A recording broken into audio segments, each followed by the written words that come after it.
설교 제목은 신앙이란 무엇인가? 본문은 사도행전 4장 20절, 33절, 34절 말씀입니다. 청중 분석은 신앙이란 무엇인가 고민을 해보지 않은 사람들이 얼마나 있을까요? 이 코로나19로 인한 오늘날 청년부와 교회들의 온라인 예배를 통한 문제들 안에서 우리는 살아가고 있습니다. 여러분, 이 보나파르트 나폴레옹이 한 말 중에 이런 말이 있습니다. 아무런 미움도 받아보지 못한 사람은 아무것도 아니다. 이 아무런 미움도 받아보지 못한 사람은 어떤 사람일까? 그런 생각이 들더군요. 오늘날 교회에서 아무것도 아닌 사람은 어떤 사람일까? 왜 신앙에 실패하시는 분들이 교회에는 이렇게 많은 것일까?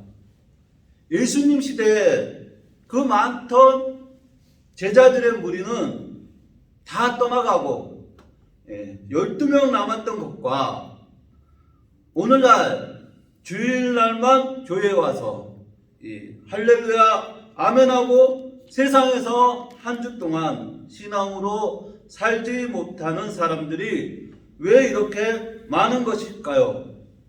과연 무엇이 문제일까요? 그런 나는 왜 이런 신앙이라는 곳에서 갈등을 하면서 살아가고 있는 것일까요? 이런 갈등의 문제들을 어떻게 해결할 수 있을까?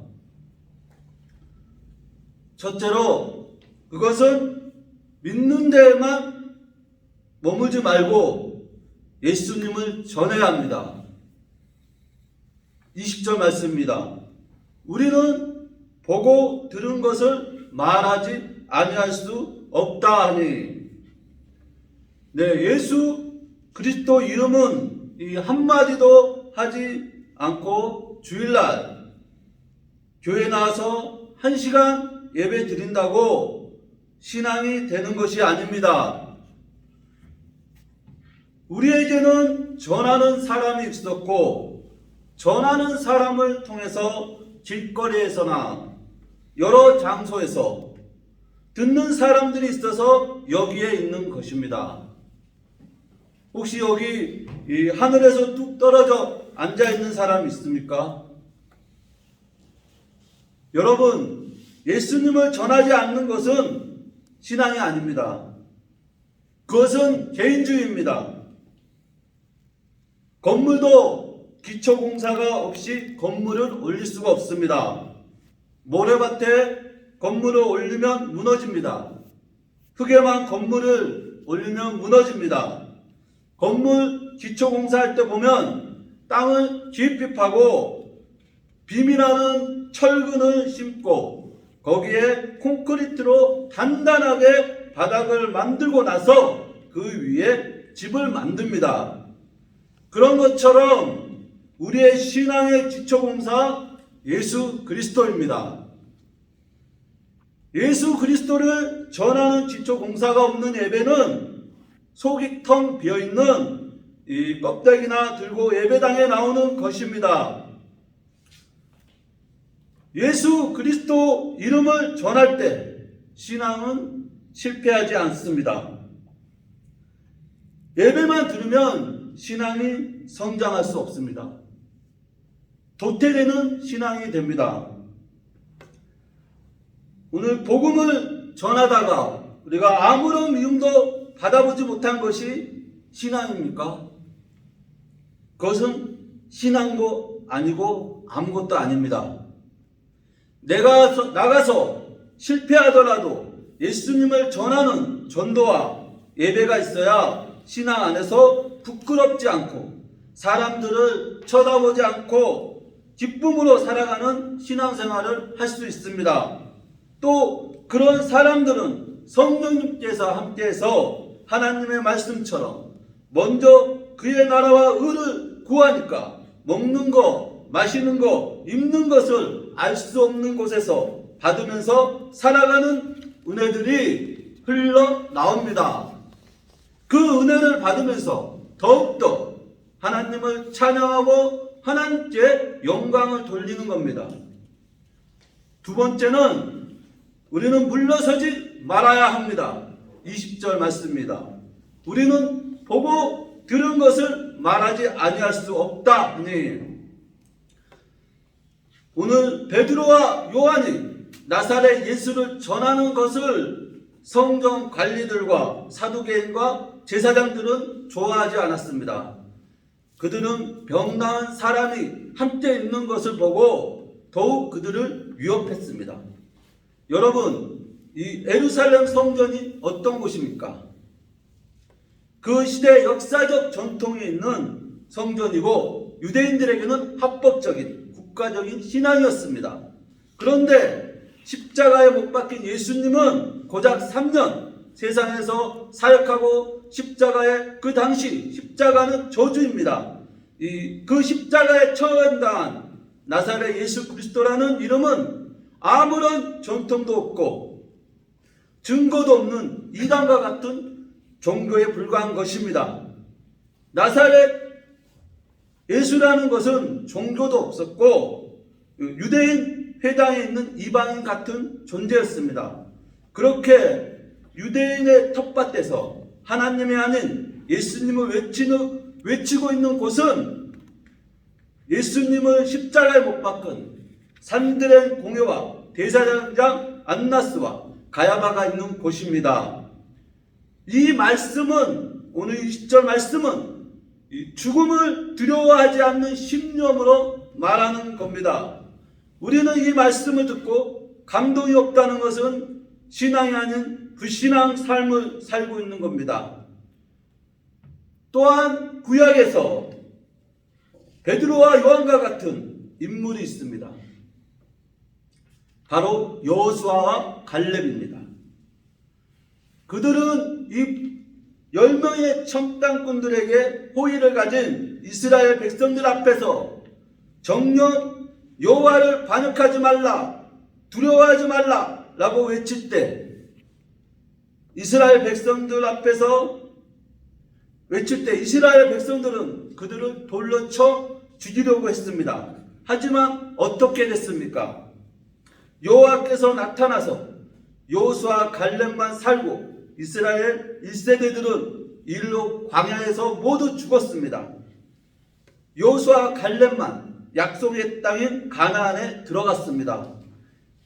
이 말씀을 듣고도 마음에 아무런 반응이 없다는 것은 우리의 신앙은 불신앙 삶을 살고 있다는 것입니다. 그렇다면 신앙이란 무엇일까요? 베드로와 요한처럼 나사렛 예수의 이름을 전할 때 우리의 입을 막으려는 위협을 줄 때 어려운 문제를 만나고 또 슬픈 일을 당해도 우리에게 손해가 올지라도 예수님을 전해야 합니다. 우리는 교회당 안에서만 건건한 예배를 드리는 것이 아니라 어디든지 어느 때든지 예수의 진리 앞에서 담대히 행하며 세상에 향해 복음을 힘껏 전해야 합니다. 여러분, 우리가 예수의 이름을 전하고 위협을 만났을 때 담대히 물러서지 않고 복음을 전하면 우리의 신앙이 다 되는 것입니까? 우리는 그것이 신앙의 전부라고 말할 수 없습니다. 본문에서는 신앙이라는 것은 공동생활을 나타내 주고 있습니다. 신앙의 공동체가 가난한 사람들을 돌아보고 있습니다. 33절, 34절 말씀을 보겠습니다. 그 중에 가난한 사람이 하나도 없으니 이는 닭과 집 있는 자는 팔아 그 판 것을 값을 가져다가 사도들의 발 앞에 두매 그들이 각 사람의 필요를 따라 나누어 줌이라. 어떻게 이렇게 할 수 있을까요? 천국과 같은 생각을 하게 합니다.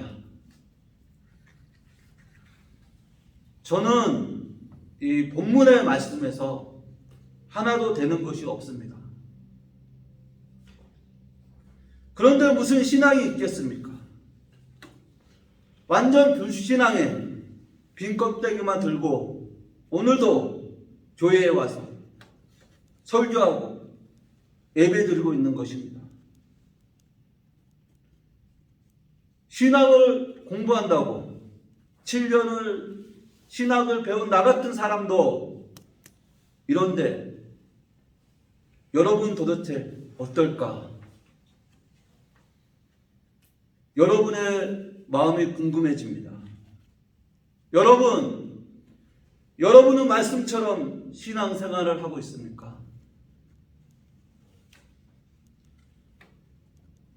제가 하도 인간 말종처럼 살았습니다. 그러다가 한 3년 전부터 이런 유엔 난민기구, 구피플, 개척교회, 선교센터, 회선교사, 학생 교복 후원하는데 이런 곳에 10,000원, 20,000원씩 후원을 한두 곳 하다가 한 1년 전부터 한 10만 원 정도 후원했어요. 하면서 좋았던 것이 있었습니다. 과거에 술, 도박 빠져서 인간 같지 않은 삶을 30년 동안 살아온 이 몸뚱아리가 남을 위해서 이렇게 힘든 사람들에게 나누어줄 수 있는 몸뚱아리가 되었다는 것이 너무 내 자신 스스로에게 감동이 되는 겁니다. 나라는 인간이 예수님을 아는지도 모르는지도 이 말도 제대로 어리버리한 인간이 이런 몸뚱아리로 살 수 있다는 것이 나는 이런 인간이 아닌데 하면서 대단한 겁니다. 하나님께 감사할 뿐입니다. 신앙은 내가 나누는 기쁨이 있는 그것이 너무 좋은 것이고 그런 가치를 살려고 하는 인간이 되는 겁니다. 똑똑하지 않아도 돈이 없어도 얼마든지 그렇게 살 수 있습니다. 예수님이 내 생명을 살려려고 십자가에서 나 대신 죽었다면 그 생명 때문에 말씀처럼 신앙생활을 하고 싶다면 얼마든지 살 수 있습니다. 그런 사람에게는 성령님이 함께 해주십니다. 그러므로 여러분, 신앙이란 무엇인가요? 먼저 전도와 예배가 있어야 신앙이 부끄럽지 않고 남을 쳐다보지 않는 기쁨으로 살아가는 신앙생활을 할 수 있고, 둘째는 베드로와 요한처럼 나사렛 예수의 이름을 전할 때 우리의 입을 막으려는 위협을 줄 때 어려운 문제를 만나고 또 슬픈 일을 당해도 우리에게 손해가 올지라도 예수님을 전해야 합니다. 그러면서 공동체 안에 있는 가난하고 어려운 사람들을 돌보아야 합니다. 헌금만 하고 예배만 드리고 교회에서 봉사만 하는 것이 신앙의 전부가 아닙니다. 우리의 신앙은 공동체 신앙입니다. 교회 안에 작은 자들을 섬겨야 하고 그들의 삶과 신앙을 돌보아 주어야 합니다. 그런 삶을 통해서 따뜻해질 수 있고 서로가 행복해질 수 있고 인간의 보람을 느낄 수 있고 예수 그리스도의 생명의 값어치가 무엇인지 배울 수 있는 아름다운 모습이 전파될 수 있습니다. 대단한 소명을 받아서 이루라는 것이 아닙니다.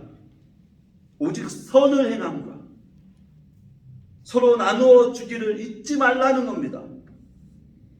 찬송과 예수의 이름을 증언하는 전도의 삶, 선을 행하는 베푸는 삶을 사는 것이 우리의 신앙입니다. 저와 여러분이 이런 신앙을 살아낼 수 있기를 바랍니다.